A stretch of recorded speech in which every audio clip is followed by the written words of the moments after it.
Hello friends, मी स्वप्नील अग्रवाल. आज आपण differential इक्वेशनमधले शेवटचे article application of differential equation त्यामधील शेवटचा point Newton's law of cooling हे पाहणार आहोत.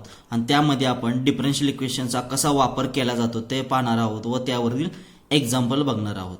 ओके, तर पाहूया आपण Newton's law of cooling.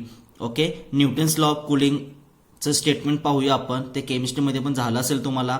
Newton's law of cooling states that the rate of change of cooling of heated body at any time is proportional to the difference between the temperature of a body and that of its surrounding medium.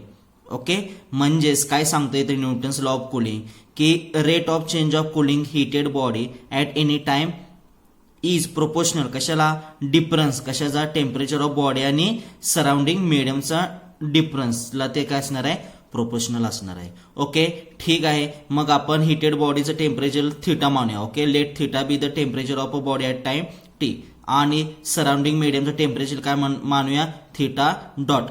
Okay, be the temperature of the medium.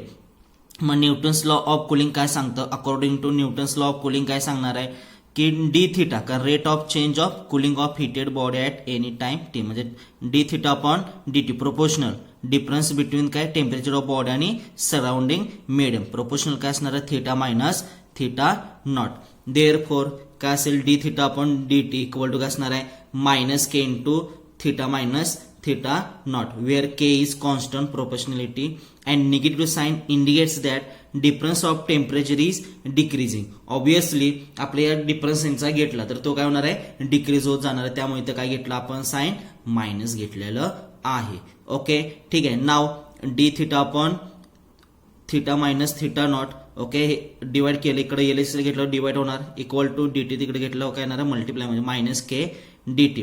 Variable separable झालेलं आहे. मग integrating we get काय असेल, integration of D theta upon theta minus theta naught equal to minus K into integration of D T plus C one. Okay, मग याचं integration काय असेल, हे थिटा नॉट हे काय शेवटी कॉन्स्टंट आहे. ओके, कारण इथं डी थिटा अपॉन इकडे थिटा आहे. ओके, मग विथ रिस्पेक्ट टू थिटा आहे त्यामुळे जर वन अपॉन एक्सचं integration with respect to X काय असतं, लॉग ऑफ एक्स. मग त्याप्रमाणे याचं काय असणार आहे, log of theta minus theta naught equal to minus K constant आहे तसं डी टीचं integration T plus C one. Okay, मग log of theta minus theta naught equal to काय असणार आहे, मायनस के T plus C one. Okay, मग मला log नको आहे, मग काय येणार आहे, theta minus theta naught equal to E raise to minus K T plus C one. Theta minus theta naught equal to E raise to minus K T into E raise to C one separate केलं, equal to E raise to C वनला काय मानलो आपण, C, कारण ते कॉन्स्टंटच आहे, C into E raise to minus K T. Okay, मग मायनस थिटा नॉट इकडे घेतलं आर एसला त्यामुळे ते प्लस होईल. मग थिटा इक्वल टू काय आलं, theta naught plus c e raise to minus K T. Okay, त्याला आपण इक्वेशन नंबर 1 दिलेला आहे. ओके, ठीक आहे. इनिशियल कंडिशनला काय असणार आहे, थिटा इक्वल टू आपण काय मानूया, इनिशियल कंडिशन थिटा 1 मानूया. वेन इनिशियल टाइम काय असणार आहे, 0. वी हॅव इक्वेशन 1 मध्ये पुट करून घेऊया. Theta equal theta 1 equal theta naught plus c e raise to 0. T काय 0 त्यामुळे ई रेस टू 0, पण ई रेस टू 0 असतो 1 असतो, सी इंटू 1 सी. ओके, मग theta 1 equal to theta naught plus c म्हणजे सी ची व्हॅल्यू काय मिळाली, थिटा 1 मायनस थिटा नॉट. मग सी ची व्हॅल्यू इक्वेशन 1 मध्ये पुट करून घेऊया. Equation 1 becomes theta equal to theta naught plus theta 1 minus theta naught into E raise to minus K T. त्याला इक्वेशन नंबर 2 म्हटलेलं आहे. Hence equation 2 gives the temperature of a body at any time t. Okay, ठीक आहे. आता त्यावरील आपण example पाहूया. First example बघा, water at 100 degree Celsius cools in 10 minutes to 88 degree Celsius in room temperature of 25 degree Celsius. Find the temperature of water after 20 minutes. Okay, ठीक आहे. मग अगोदर आपण टेम्परेचर थिटा मानूया काय, तर let theta be the temperature of water at time T आणि room temperature is given. Room temperature काय दिलं आपल्याला, 25 डिग्री सेल्सिअस. ओके, म्हणजे आपल्याला थिटा नॉट दिलेला आहे. Then according to Newton's law of cooling we have. Okay, कारण की रूम टेम्परेचर म्हणजे सराउंडिंग मिडियमचं टेम्परेचर दिलं आपल्याला 25 डिग्री त्यामुळे थिटा नॉट आलं. मग therefore Newton's law of cooling काय सांगतं, d theta upon d t proportional काय असणार, थिटा मायनस थिटा नॉट, पण थिटा नॉट 25 दिलेलं त्यामुळे theta minus 25. Therefore d theta upon d t equal to काय आलं, मायनस के into theta minus 25. Okay K greater 0. ठीक आहे. After integrating and using initial condition we get. Okay, मग आपण equation 2 पाहिले त्यानुसार काय theta equal to theta naught काय 25 plus theta 1 minus theta naught E raise to minus K T. पण theta 1 काय दिलेलं आपल्याला अगोदर वॉटर ॲट 100 डिग्री सेल्सिअस दिले. इनिशियलला काय असणार आपलं हे 100 डिग्री सेल्सिअस. ओके, मग परत ते टाइम 10 मिनिट्सला गेलं त्यावेळेस टेम्परेचर काय होणार आहे 88 डिग्री सेल्सिअस. मग इनिशियलला आपण काय दिलं 100 डिग्री सेल्सिअस. त्यामुळे इनिशियल थिटा 1 काय पुट केला आपण 100 minus 25 E raise to minus K T. मग therefore theta equal to 25 plus 100 minus 25 75 E raise to minus K T. त्याला इक्वेशन नंबर 1 म्हणलं. But given theta equal to 88 degree Celsius. 100चं 88 ला केव्हा जाणार आहे ज्यावेळेस टी टाइम काय असेल 10. ओके, मग इक्वेशन 1 मध्ये पुट करून घेऊया त्याची व्हॅल्यूज.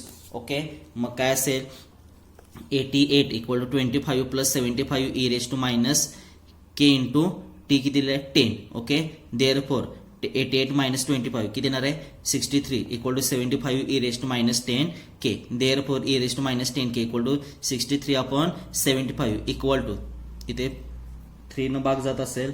ओके, त्यामुळे काय येणार आहे 21 अपॉन 25. त्याला इक्वेशन नंबर 2 म्हटलेलं आहे.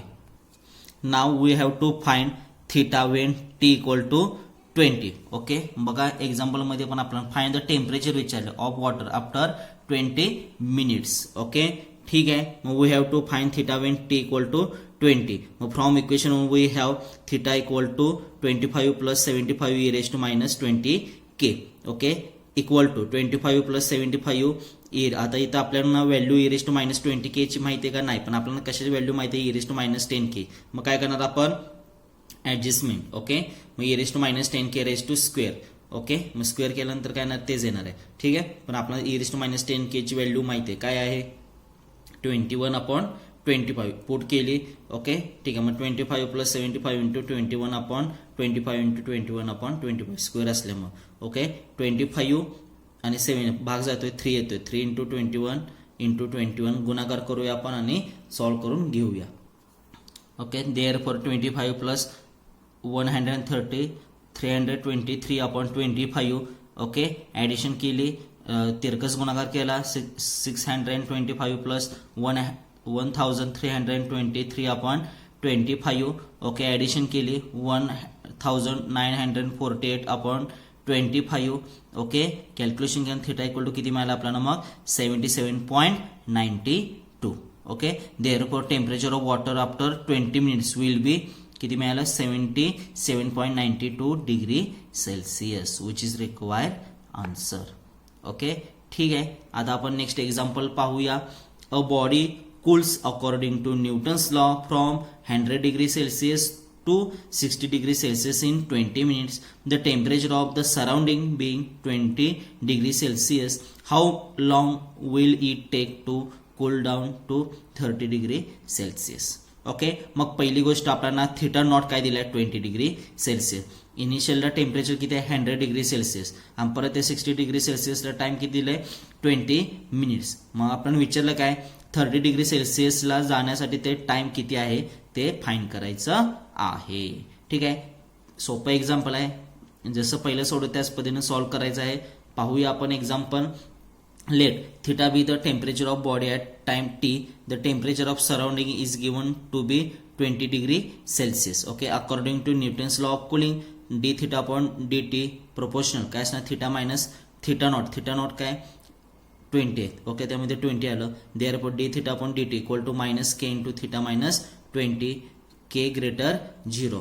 ओके, सेपरेट केलं d theta upon theta minus 20 equal to minus k into dt. Okay, variable separable झालेला आहे.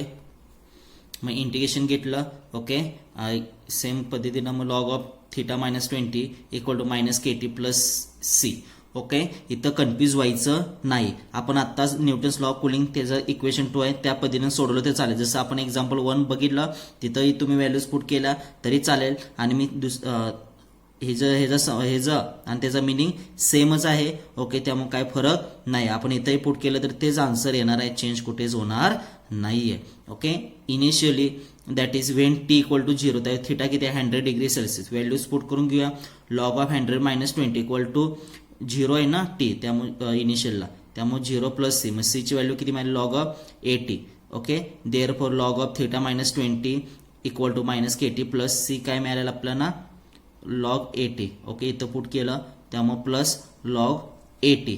ओके, लॉग 80 याला घेतलं मग मायनस लॉग 80 येईल. Okay, equal to minus K T log A minus log B, काय असतं log A upon B log of theta minus 20 upon 80 equal to minus K T. त्याला equation number 1 म्हटलं. नाव when T time 20 त्यावेळेस theta किती जातोय तो 60 degree Celsius, ती value put करू इथे.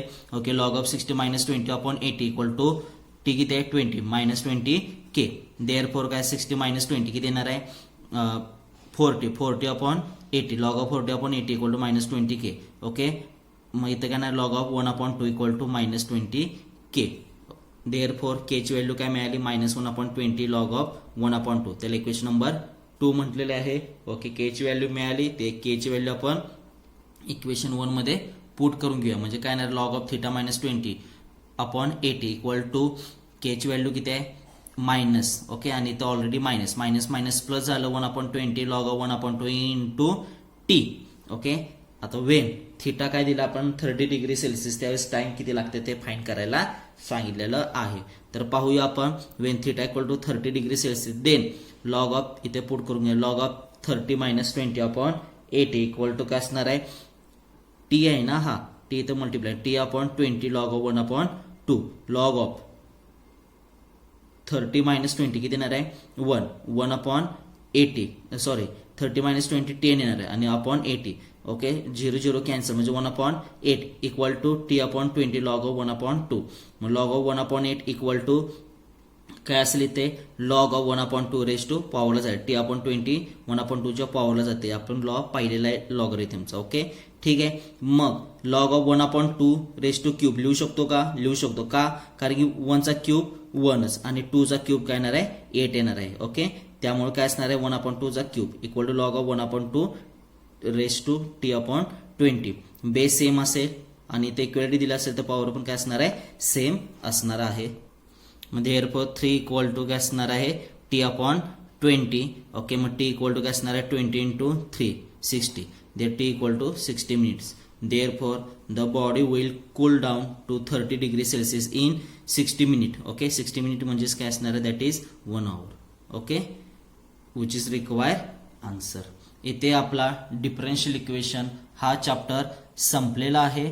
ओके, यावरील तुम्हाला काही शंका असतील तर ते बिंदास्त मला विचारा आणि प्रामाणिकपणे अभ्यास करा. हा चॅप्टर खूप सोपा आहे. कुठे डाऊट असतील तर विचारू शकता. Okay, thank you so much.